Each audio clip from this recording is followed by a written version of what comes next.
So the degree of complete policy failure we can expect out of China should be catastrophically entertaining. And I think we're seeing that now in things with the food system and the electricity system. We're probably going to see it with the port system here really soon.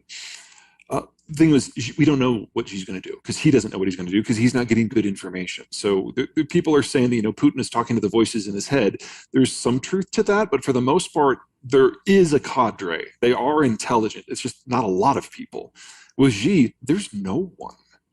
So predicting what the Chinese are going to do is kind of an exercise in futility. I see. And there's really nothing else that the Russians can give the Chinese. The Chinese have already reverse engineered all their weapons. The pipelines to China are already running at full capacity. The rail system is already running at full capacity. The only other way to get more stuff would be if you loaded at a Russian western port, say St. Petersburg or Novorossiysk, which is they're shallow ports, they're small boats, then somewhere at sea, you transfer the cargo from a small vessel to a larger one, sail it around Africa, because you can't use Suez, all the way to China. So, you're just the cost of that, the logistics of that, getting around insurance companies and shipping companies, they'd have to charter everything themselves, insure everything themselves, and running routes that are 4 and 5 times as long as all their other supply routes are. So just the volume of stuff that you might be able to increase to Beijing is just minuscule. So all that is left from the Chinese point of view is, how long is Russia a useful distraction away from people ganging up on China? Because on day one of this war, the Chinese were really, really excited. Because like, oh my God, this is going to show just how weak the West is. This is going to show how Russia can take an entire country and walk away with everything that it had before. And that is just so false now. And the Chinese know that if they try something on Taiwan, they are far more vulnerable to the sanction packages that the United States has now led than the Russians are. Because at the end of the day, the Chinese still import roughly 80% of their energy and 80% of the inputs that allow them to feed their population. So if you do something like we've done against Russia, against China, not only does the Chinese system collapse in a matter of months, they've lost 500 million people from famine within a year. And they now know that. So the nationalist chest beating that we've been seeing more and more and more has gotten very circumspect.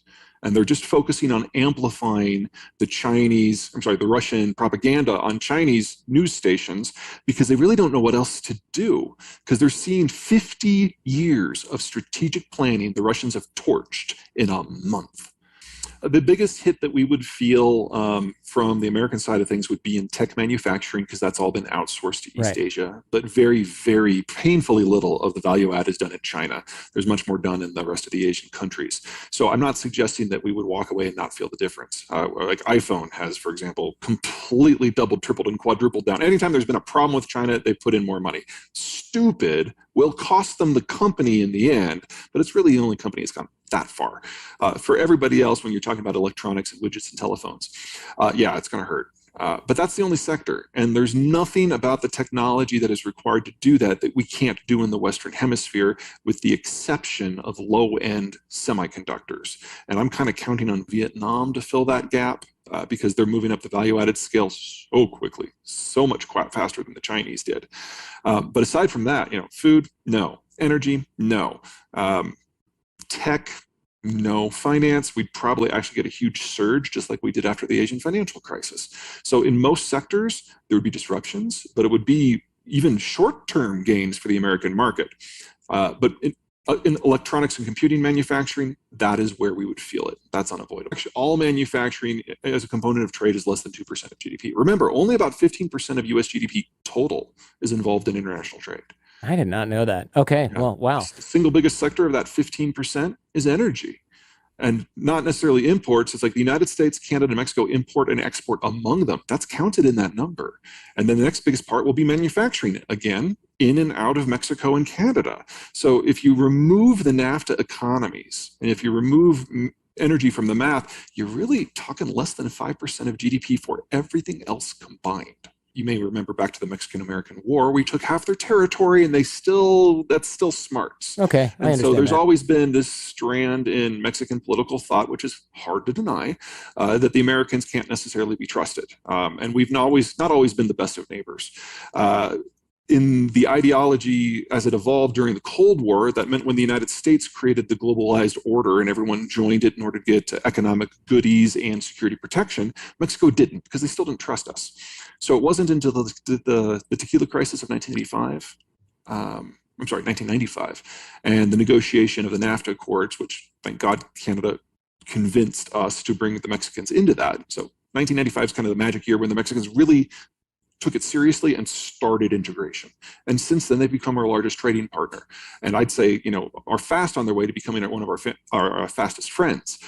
That's kind of the first big piece. The second big piece is Mexico, from a topographical point of view, is not like the United States. So, we'll have like a regional city, let me just pick one out of the air, Des Moines. And it's surrounded by a series of suburbs, and then beyond that, small towns. Because, it rains in Iowa, and so you have farms and you have townhouses and small towns. It doesn't rain in northern Mexico. It's desert. And so you've got a series of isolated population communities. And in a pre-integration NAFTA system, that made education really difficult. Because, you might have an island of educated people, but then nothing else for hundreds of miles. That makes it really hard to do value added. Taking some sort of raw material and turning it into an intermediate product, or taking that intermediate product and adding value to it and including it into a larger material. So steel into wire, spark plugs into a carburetor unit, that kind of thing. Okay, gotcha. So 1995 is really when the Mexicans started on that path. And since they didn't have the tech or the capital, it was up to Americans to come into Mexico, set up factories in league with local Mexican workers and bigwigs, and produce.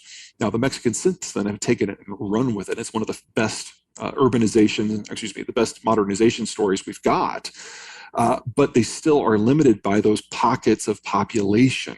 And so they don't have any of them that are large enough with a big enough cadre of skilled labor to do something like high-end electronics. There just isn't a national or regional history of large-scale precision manufacturing. So the US does the high-end chips. Thailand and Malaysia do the mid-level chips, and China does all the low end. But no one in North America can take that from China because we don't have the labor structure for it. Gotcha. Ours is too well skilled, and the Mexicans are skilled differently. In the United States, we only make 11% of the world's chips by number, but we make 60% by value. So if it's going into a high-end phone, if it is going into a laptop or a server, that is definitely an American chip, or maybe from Taiwan, South Korea, or Japan. If it's going into your car or your plane, something where it doesn't have to be nearly as small because you've got some room to work with, that's probably out of Thailand and Malaysia. And if it's your blender singing when you've pureed to a certain level of consistency, that's definitely out of China. Think of it this way too. If you've got a high-end chip, let's say you are in China and you've got a dozen people who can break it down, hack into it, figure out how it was put together, and come up with the plans to do it. Well, that's 12 dudes. You now have to educate 250 million dudes. There's a scale issue. And China does not have an education system that generates people capable of creative thought in sufficient numbers to engage in a French-style industrial espionage economy. The French could do it because they've been doing this for a very long time. And it's a sticking point in the relations with everyone. But with the Chinese, they came from a low base, and their education system promotes obedience and memorization. And while there are roles for that in any economy, when that is the definition of your workforce, it's just really hard to move up the value-added scale. And even if tomorrow the Chinese invaded Taiwan, conquered it without destroying it, and they just walk into TSMC, they couldn't operate those facilities. They'd just be paperweights. So this idea that China is this technological marvel that's going to take us over, it just ignores basic math, which I also find amusing that it's an American argument.